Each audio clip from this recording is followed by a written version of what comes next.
Hey guys, in today's micro lecture, we're going to talk about the heart.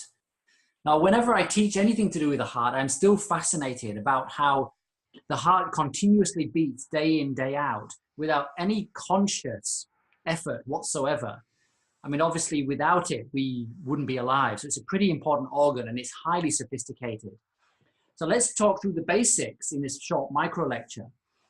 So blood enters the right atrium via the superior vena cava. So that's this large venous circulation. So this is carrying deoxygenated blood back from the rest of the body, as well as the inferior vena cava. So inferior vena cava enters this right atrium from carrying blood from the bottom of the body, and the superior is from the top. Once the blood hits here into the right atrium, when both atria contract together, the blood on this right side gets pushed into this right ventricle. Then when both ventricles contract, it gets pushed into the pulmonary artery. Now, this is the only place in the body whereby a vein is called an artery. In other words, it's the only artery in the body that actually contracts and carries deoxygenated blood to be oxygenated. Because as you know, veins carry deoxygenated blood and arteries carry oxygenated blood. So once the atria have contracted and pushed blood into the ventricle, the right ventricle, it gets pushed up into the pulmonary circulation and it goes to the lungs. So anything with the word pulmonary means lungs.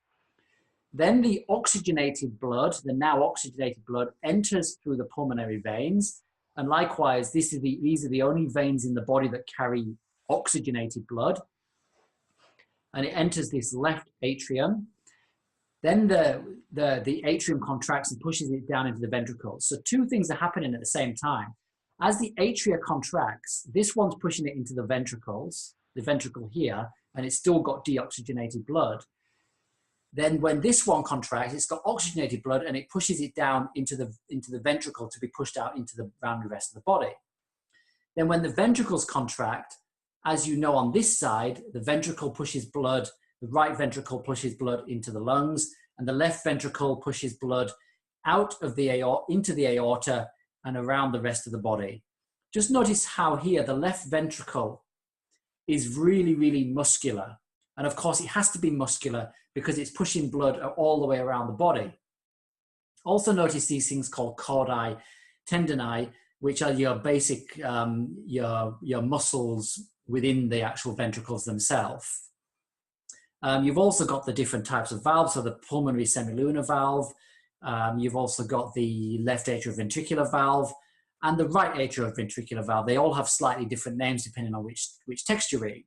So that's a micro lecture on the heart. I hope you've enjoyed it. Thank you for your concentration, and I look forward to speaking to you again shortly. Thanks, guys.